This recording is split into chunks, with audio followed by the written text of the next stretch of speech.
네, 안녕하세요. 자기경영 노하우 북컬럼니스트 119 힐링입니다. 예, 오늘의 북컬럼은 바로 당신은 타인을 바꿀 수 없다. 예, 당신은 타인을 바꿀 수 없다. 라는 책입니다. 예, 동양북수에서 독일 아마존 심리 베스트셀러 책입니다. 그래서 타인을 바꾸려고 할수록 그 사람은 당신의 적이 된다. 설득하지 않으면서 원하는 것을 단숨에 얻는 법을 소개를 한 거고요. 어, 이 내용을 보면 나와 다른 생각이 다른 사람을 적이 아닌 내 편으로 만드는 그런 법이다 해서 이 저자는 코르넬리아 슈바르츠인데요. 이분은 그 30년째 비즈니스에서 NLP 그리고 수사과 프레젠테이션 등이 자기 개발에 중점 둔 교육 프로그램을 개발하는 프로그래머입니다. 그리고 슈테판 슈바르츠 이분은 심리학자이자 교육학자이고요. NLP 상담 치료사입니다. 이 두 분이 어, 당신은 타인을 바꿀 수 없다라는 책을 냈고요. 이 책은 그러니까 이 책을 한번 제목을 보시죠. 뭐 제목을 보면 저 사람은 도대체 내 말을 듣고 있는 걸까? 도대체 내 말을 듣고 있는 거야? 안 듣고 있는 거야? 이런 어떤 그리고 이제 설득을 하지 말고 그냥 공감해라. 그러면 적을 내 편으로 만들 수 있다. 그리고 사람은 관계거든요. 그 관계의 주도권 우리가 막 잡고 해야지 우리가 대화를 제대로 했다, 이겼다 이렇게 하는데 그러다 보면 말을 많이 하거든요. 그러지 말고 먼저 들어주라 이런 내용입니다. 그리고 말은 내용보다 중요한 게 말의 느낌이다. 어감이나 목소리, 그죠? 호흡 이런 것들이 중요하다고 얘기하고 있고요. 그 표정이 대화의 첫 인상을 좌우한다. 그래서 우리 표정을 잘 관리해야 된다, 그죠? 너무 포커페이스나 그리고 이런 것이 포커페이스 하는 건 안 좋다. 의사소통이 적이다. 그리고 당신의 표정이 어떻게 표정을 짓는지 외모를 가꾸는 것보다 표정이 중요하다는 거죠. 멀리서 보면 예쁘고 멋있고 이런 모습인데 가까이 보니까 얼굴 표정이 아니야. 그러면 대화에서 굉장히 마이너스가 된다는 거예요. 예. 그리고 6장은 상대방이 원하는 단 하나만 던져라. 여러 가지 말고 상대방이 중요하게 생각하는 가치를 언급하고 그리고 상대방이 이성적인지 감성적인지에 따라서 대처를 하라. 이런 내용입니다. 그리고 7장 사고의 흐름을 알면 대화가 쉽게 풀린다. 상대방이 어떤 사고의 흐름을 하는 건지에 따라서 거기에 맞춰서 하면 되겠죠. 그리고 공감적 소통을 방해하는 5가지 상황이 있거든요. 그런 상황 5가지 상황도 있고 그리고 불편한 대화가 할 수 있어요. 그럼 상대방이 진짜 불편해. 이럴 때 어떻게 벗어나냐 5가지 무기를 소개하고 있습니다. 그래서 이제 서문에 보면 들어가는 말이에요. 들어가는 말에 보면 우리가 이제 대부분 많은 사람들을 매일 우리가 만나게 되죠. 가까운 배우자나 연인이나 친구, 뭐 이런 사람과 다툴 수 있고 실망할 수도 있어요. 예, 그럴 때 도저히 그 상대방이 이해할 수 없는 그런 어떤 잔소리도 하고 이런 얘기도 하는데 이럴 때마다 갈등을 하게 되죠. 그리고 왜 자꾸 내 말을 오해하지? 이런 서로 답답하게 됩니다, 서로. 예. 그럴 때, 이거 왜 그럴까? 그것은 바로 상대방과 그 대화의 주파수가 좀 달라서 그렇다. 그래서 그 대화의 주파수를 맞추는 훈련입니다. 그래서 이 책은 세대와의 가치관을 넘어서 소통하는 법을 얘기해주고 있다. 이렇게 얘기해주고 그러고요. 그래서 여기 보면 이 책을 통해서 당신은 사회적 능력과 감정적 능력을 현저하게 발달시킬 수 있다. 그리고 당신이 상대방에 보내는 신호에 대해서 조금 더 잘 알게 되고 사람들과 대화할 때 당신은 어떤 모습인가 그리고 당신의 표정과 신체 언어는 무엇을 표현하고 있는지 이렇게 뒤돌아보고 그렇게 해서 결국은 누구에게나 적합하고 이해하기 쉽고 일상에서 적용 가능한 것들을 이 책은 소개해주고 있고요. 용기를 가지고 이 책을 읽고 실천해 보라고 합니다. 네. 그래서 이제 1장 아까 말씀드렸는데 내가 말을 했는데 도대체 통하지 않아요. 왜 그런지. 그래서 일상에 일어나는 모든 갈등이 80%는 의견 차이 때문이라고 합니다. 서로 딴소리 하는 것 때문인데요. 그래서 우리는 서로 다른 세계에서 말을 하고 있다. 이런 얘기를 해요. 여기 보면 이제 부부싸움의 예를 나쁜 케이스를 이렇게 얘기를 해주고 있습니다. 나쁜 케이스를 얘기해주고 있는데, 이거 우리나라가 아니라 이제 독일이죠. 그래서 이제 독일 아마존이니까 독일의 케이스를 이렇게 다뤄주고 있어요. 이 케이스는 뭐냐면, 부부예요, 부부인데, 베아하고 알렉스가 있어요. 그 아내 베아하고 남편 알렉스예요. 이 정원에서 편안하게 이제 바베큐 파티를 하기로 약속을 했어요, 둘이. 근데 이제 아내는 서둘러서 장봐갖고 집에 왔는데, 알렉스는 이제 그동안 준비를 해놓기로 했거든요. 바비큐 파티 준비를 해놓기로 했는데, 아내가 들어와 보니까 장바구니에 손 한가득 이제 들고 들어왔는데 남편이 정원에서 안락 의자에 누워서 있어요. 그리고 옆에는 맥주까지 있고. 그래서 바베큐 파티를 할 준비가 전혀 되어 있지 않아 갖고 아내가 화를 내요. 왜 아무 준비도 안 했냐고. 그렇게 이제 따지듯이 물으니까 남편은 하루 종일 상사에게 그 시달린 피로로 인해서 깜빡 잠이 든 거였어요. 상황을 설명하려고 했는데 이미 아내가 기분이 나빠 있는 거죠, 베아가.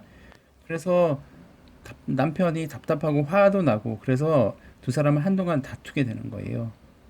남편의 알렉스는 베아에게 융통성이 없다, 신경질적이다, 비난한다 이렇게 얘기를 하고 아내 베아는 화가 난 채로 거실에서 텔레비전을 봐요. 알렉스는 혼자 정원에 앉아서 남편은 정원에 앉아서 맥주를 마시고요.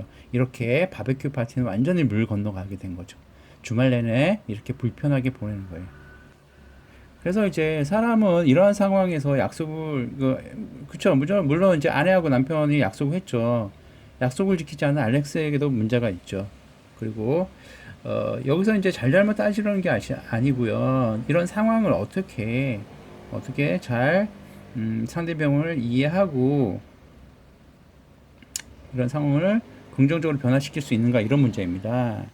그래서 이제 여기서는 이제 그 중요한 게 상대방의 감정 상태를 얼마나 잘 이해하는가 그것이 나와 대칭인가 비대칭인가 지금 확인하는 것들이 중요하다고 합니다. 그것들이 뭐냐 감정 상태를 아는 것들이 신체 언어, 표정, 목소리 톤, 말 이런 것이에요. 그래서 이제 이런 어떤 감정적인 우리는 집에 편안하게 이제 안식처를 몸이 쉬고 싶잖아요. 근데 이제 감정적인 것들도 쉬고 싶은 거예요. 내 감정. 이런 것들은 일상에 우리 옛날에도 그렇지만 지금도 일상에서 어떤 소속감을 느끼고 싶고 인정받고 싶고 외로움을 느끼기 싫어하고 이런 욕구는 옛날에도 있었고 지금에도 있다고 하는 겁니다. 그래서 우리가 술자리에 건배 외치는 거 소속감이에요. 뭔가. 그리고 이제 연인들이 데이트를 할 때 발을 맞춰 이렇게 걸었는데 행복해지는 거죠. 아, 둘이 아니고 우리는 함께 한다. 이런 거죠. 이제 이 책에서 가장 핵심적으로 얘기하는 게 이제 함께 울고 웃는 어떤 공감세포가 우리한테 있다. 그게 뭔가 바로 거울 유련이라는 겁니다. 이제 뇌신경과학자들이 이걸 거울 뉴런에 대해서 이제 많이 연구를 했어요. 이제 우리가 쉽게 얘기하면 우리 뇌에는 바로 거울처럼 이렇게 우리가 하는 행동을 그대로 반영해주고 그렇게 해주는 어떤 뉴런이 있다. 이런 거예요. 근데 그런 뉴런을 어떻게 하냐? 우리가 좀 보통, 여기 보면 우리가 상대방에 따라 함께 기뻐하고 슬퍼하고 함께 열광하는 것은 거울 뉴런 덕분이다. 우리가 영화 볼 때 주인공과 함께 웃고 울고 주인공이 두려움에 땀을 흘리면 우리도 손에 땀을 쥐고 주먹으로 배를 맞으며 마치 우리가 맞은 것처럼 몸을 웅크리는 것도 마찬가지다. 거울 뉴런은 타인의 감정을 경험할 수 있게 해주기 때문에 공감세포라고 부르기도 한다. 이런 이제 우리 뇌에는 이런 것도 있다는 거죠. 그래서 이제 우리 아이들이 이제 3살짜리 이제 조카를 만약에 만났다고 이 책에서 이렇게 얘기를 해요. 만났다고 상상해 보면 조카가 당신에게 환호성을 지르며 양팔을 벌리고 다가올 때 당신은 자신도 모르게 서 있지 않고 이렇게 앉았죠. 앉아서 눈높이를 맞추기 위해서 허리를 숙이거나 앉아서 조카가 양팔 벌리며 다가오면 거기에 맞춰서 톤으로 목소리로 호응하면서 자신도 모르게 조카의 행동, 목소리, 표정 등을 이렇게 미러링 해주는 거울처럼 이렇게 반영해 주는 거죠. 그대로. 이렇게. 그런 자연스러운 이런 행동이에요. 이런 것들이. 아이의 입장이 돼서 아이의 기분 상태를 받아들이고 자연스럽게 행동을 하게 되는 거죠. 마치 우리가 탁구를 치잖아요. 핑퐁, 핑퐁. 이런 거 똑같은 거예요. 저쪽으로 보내면 저쪽에서 반대로 이렇게 보내고. 왔다 갔다. 서로 비슷한 어떤 그 앞에서 얘기했듯이 주파수를 동일한 비슷한 주파수를 주고받는 거죠. 그래서 사람들은 타고난 어떤 공감 능력이 있었는데 이런 것들이 태어나면서부터 있었죠. 근데 어느 순간 이것들이 사라졌다고 합니다. 그래서 저자는 왜 그럴까? 왜 이런 우리가 서로 공감하고 이해해 주는 것이 사라졌는데 그 이유는 바로 스트레스 때문이고요. 그리고 오늘날에는 여유가 없어요. 그러다 보니까 좀 기다려주고 이런 것이 없어요. 인내심 부족 이런 것도 공감 능력이 떨어지고 선입견. 우리 어떤 거에 대해서 너무나 빨리 좋다 싫다 이렇게 해요. 근데 이제 부정적인 거에 우리가 딱 느낌이 온다 그러면 그거 알아보지도 않고 그냥 그대로 막바로 그죠. 뭐 멍청한 상사, 못된 시어머니, 짜증나는 고객 이렇게 그 사람을 와서 얘기하는 것을 그대로 그래요 이렇게 반영해 주는 것보다 그냥 이성의 선입견의 지배를 받아서 어떤 그 사람을 있는 그대로 받아주지 못하고 그렇게 된다는 거죠. 그 무관심. 너무나 그냥 알고 싶지도 않은 거예요. 그리고 어린 시절에 내가 많이 사랑받지 못했거나 아니면 부모와 어떤 그 부모가 자신에 대해서 인정해주거나 이런 것이 없으면 오히려 그런 것들이 그 상처로 남아서 그리고 배우지 못했기 때문에 그러니까 애가 아빠하고 오면 하고 이렇게 해주는 어떤 기억들이 없고 아빠의 따스한 기억, 엄마의 따스한 기억이 없으면 이런 것들을 모르기 때문에 해주지 못하는 거죠. 안 좋은 경험, 어떤 어린 시절의 안 좋은 경험은 그게 트라우마로 남게 되겠죠. 그래서 여기서 저자가 가장 중요한 건 공감 능력, 이걸 우리가 미러링 해주고 서로 주파수 맞추는 훈련을 하면은 향상될까? 여기서는 저자는 향상된다 이렇게 얘기해주고 있어요. 그 내용은 여기 보면 공감도 훈련할 수 있을까? 예. 위스콘신 대학교 뇌과학자 안투앙느 루츠 박사는 10,000시간이 넘는 명상 수련을 한 수도승을 대상으로 실험을 했어요. 실험 방식은 수도승들이 명상을 하는 동안 아기 울음소리나 도움을 요청하는 소리를 들려준 다음 이들의 뇌가 어떻게 활동하는지 기록하는 거였는데 실험 결과 늘 명상하는 수도승들의 경우 공감과 감정이입을 담당하는 뇌의 부분이 명상을 시작한 지 얼마 안 된 사람에 비해 굉장히 활발하게 활동한다. 이 실험을 통해서 공감 능력을 훈련할 수 있다는 사실을 밝혀냈다. 그러니까 공감 능력도 훈련하면 된다 이런 거예요. 그래서 이 저자는 그 훈련을 뒤에 할 수 있는 방법들을 여러 가지 얘기를 해주고 있어요. 그래서 우선은 내가 감정에 대해서 이해를 못하고 감정을 캐치하지 못해요. 그래서 이 저자는 감정에 대해서 이름을 붙이라는 거예요. 이름을. 만약 당신이 상사를 마주보고 있어요. 당신은 어떤 감정을 느끼는지, 그리고 힘들게 집으로 왔어요. 배우자하고 마주하면 어떤 마음이 드는지, 예를 들어 전반적인 호감을 느끼지만 동시에 마음이 내키지 않기도 하고 사랑과 증오가 동시에 이런 어떤 감정이 있을 수 있잖아요. 그러면 당신은 당신의 감정에 이름을 붙이고 표현해요. 어떤 감정도 제외시키지 않고 만일 부정적인 감정들이 함께 올라온다고 해도 죄책감을 느끼지 말고 당신이 어떤 감정 상태인지 아는 게 중요해요. 해결되지 않은 혼합 감정들은 당신과 당신의 대화 상대를 혼란스럽게 만들기도 해요. 당신도 모르게 모순적인 신호를 보내기 때문이에요. 그러므로 대화를 할 땐 복합적인 감정들 중 가장 긍정적인 감정에 초점을 맞추려고 합니다. 그래서 이제 건설적인 대화를 하는 거는 결국은 당신이 하기 나름이다. 이렇게 얘기했어요.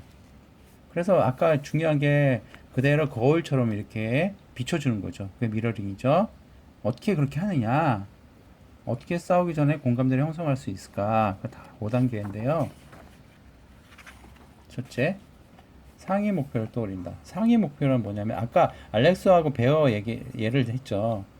그래서 파트너하고 나는 남편과 나는 아내와 조화로운 관계를 맺고 싶어. 이것이 상위 목표예요. 그 다음에 두 번째, 의식적으로 지각하는 거예요. 상대방 기분이 어떻지? 남편 기분이 어떻지? 아내 기분이 어떻지? 이렇게 알아보는 거예요. 상대방의 기분을.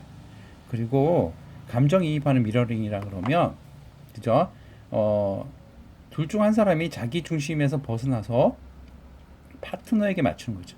아, 아내가 집에 왔는데 남편이 맥주를 마시고 있어. 그러면 남편이 왜 그러지?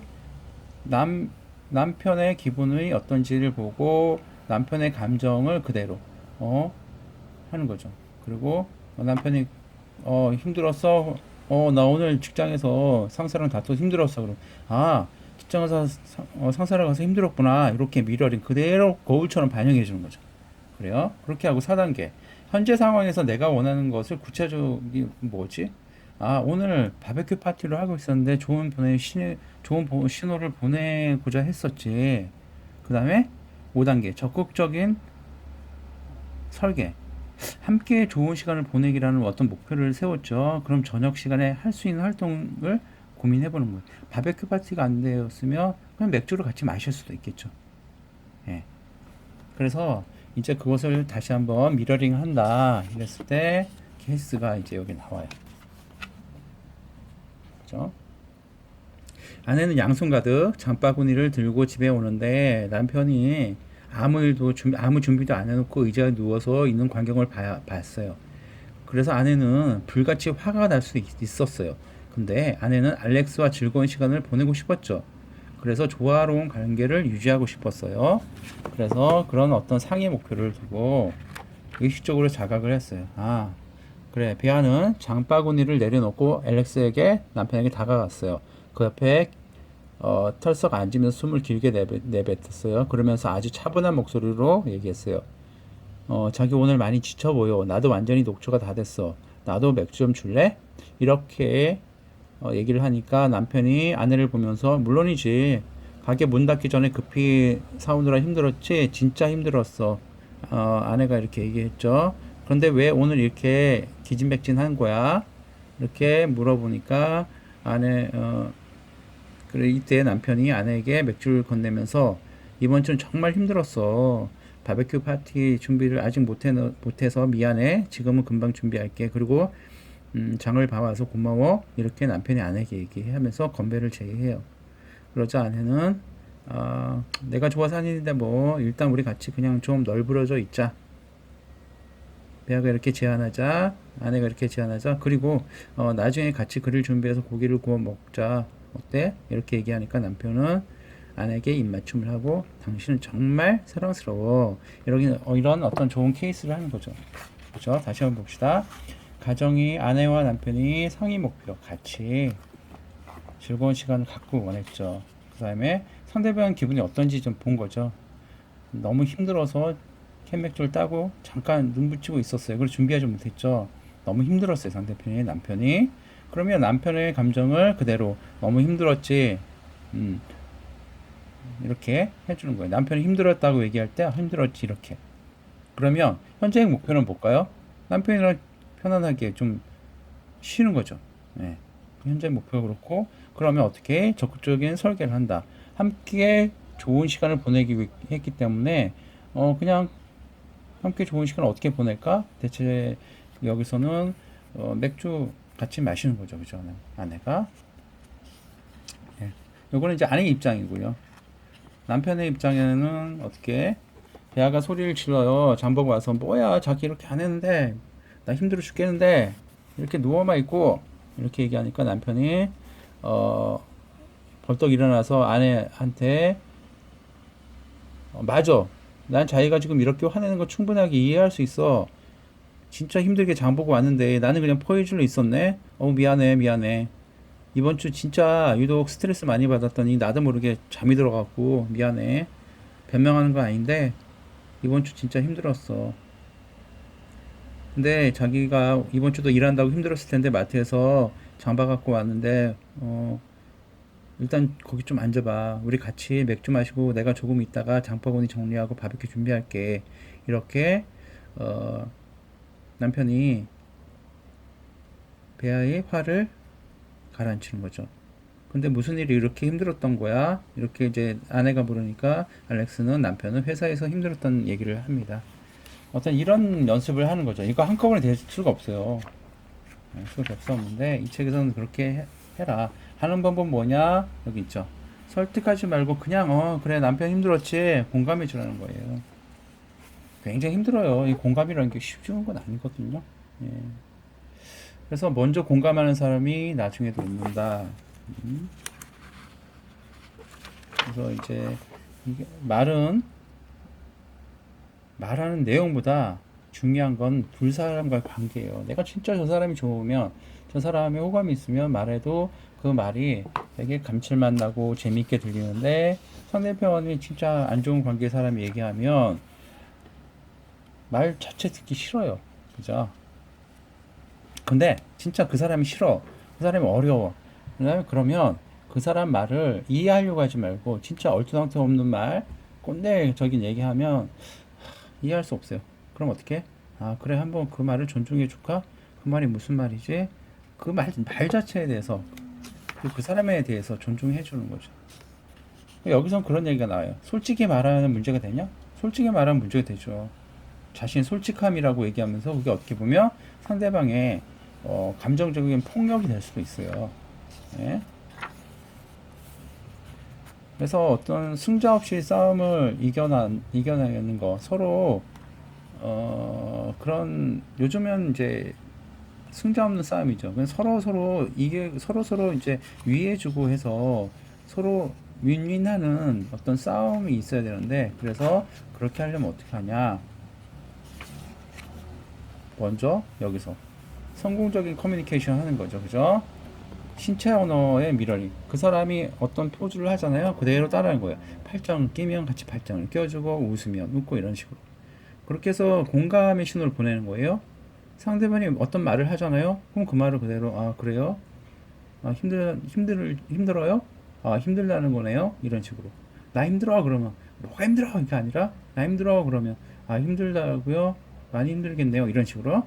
그리고 비난하지 말고요. 상대방을 존중해주고. 그리고 일정을 혼자 잡지 않고 일정을 합의해서 잡고요. 그리고 난 당신을 항상 신뢰해. 당신을 믿어. 이런 표현이 필요하다는 겁니다. 쉽지 않죠. 저도 이 책을 읽으면서 굉장히 어렵겠다. 근데 이제 여기서 그런 예가 나와요. 정치인의 어떤 토론이 있었어요. 토크쇼에서 한 장관하고 정치적인 라이벌이 이제 토킹 하는 거죠. 근데 이제 그 장관은 반대 의견 내는 출연자에게 계속 칭찬을 해요. 아, 당신 말 맞아요. 저와 입장은 다르지만 서로 상당히 나는 당신을 상당히 좋아해요. 그러니까 이제 진행자 깜짝 어리둥절하죠. 아, 우리가 서로 헐뜯고 싸워야 하는데 왜 그러지 않고 굉장히 상대편에 호의 있게 얘기하는 거예요. 그래서 이제 토크쇼가 계속 진행되는 동안에 다른 출연자들은 장관을 특별히 존중이 대하고 덕분에 장관의 긍정적인 이미지가 높아지고 뭐 이런 얘기를 하는 거예요. 계속 상대방을 존중해 주니까. 근데 실제 현장에서는 그렇게 되지 않겠죠. 근데 이제 이 예를 들어서 얘기를 하는 거예요. 현명한 사람은 여기서 요점은 상대편을 존중해준다. 네. 이런 얘기입니다. 여러 가지 내용이 있어요. 근데 제가 지금 오늘 말씀드리고 싶은 것은 핵심은 그런 거예요. 그리고 이제 여기 보면 대화의 주도권을 잡는 5단계인데 대화의 주도권을 잡으면 내가 주도적으로 뭐 다 해야 된다는 거 아니에요. 그 1단계 이제 뭐냐면 대화 상대와 당신이 비대칭적인 상태라는 걸 파악한다. 이게 뭐냐면 당신하고 나는 같이 않아요. 당신의 어떤 대화 패턴과 나의 대화 패턴, 앞서 우리가 얘기했죠? 주파수가 같을 수도 있고 다를 수도 있어요. 그것을 인정하라는 거죠. 그 다음에 2단계 당신이 대화 상대를 미러링하기 시작하자 상대는 마음이 편안해지는 것을 느끼고 서로 마음이 통한다고 생각한다. 내 주파수를 상대편 주파수에 맞춰준다는 거죠. 예. 3단계 당신의 대화 상대도 당신을 미러링한다. 서로 호감이 가니까 서로 팔짱을 같이 끼거나 이렇게 눈도 같이 맞추고 이렇게 될 수 있다는 거고. 4단계 당신은 상대방과 대립하지 않고도 적극적으로 당신의 목표를 향해 대화를 컨트롤한다. 5단계 당신과 대화 상대는 동기가 된다. 서로 똑같아진다. 뭐 그런 모습이죠. 당신은 이제 의도한 대로 자유롭게 상대방을 이끌어갈 수 있다. 5단계 쉽지만은 않고요. 이건 노력을 해야 되는데 구체적으로. 그래서 이제 앞서 이제 관계 주도권을 잡으려면 먼저 경청하라. 이 내용들을 이제 쭉 이제 앞서 나오죠.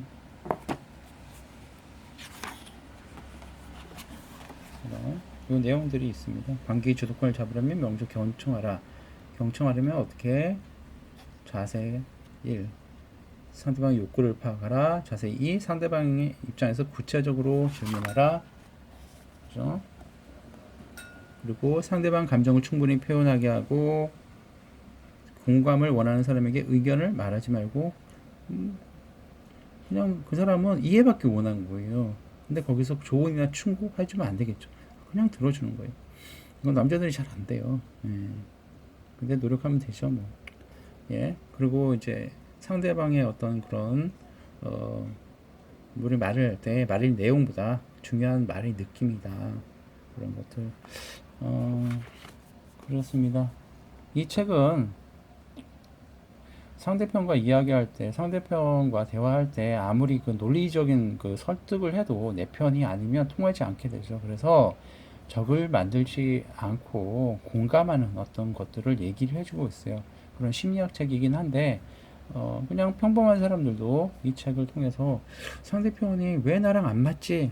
할 때, 그 안 맞는 것을 이해하고 적을 만들지 않고 내 편을 만들 수 있는 어떤 그런 책이라고 생각합니다. 그래서 당신은 타인을 바꿀 수 없다. 이 책이 바로 바꿀 수는 없지만 적을 만들지 않고 내 편을 만들 수 있다. 이런 내용입니다.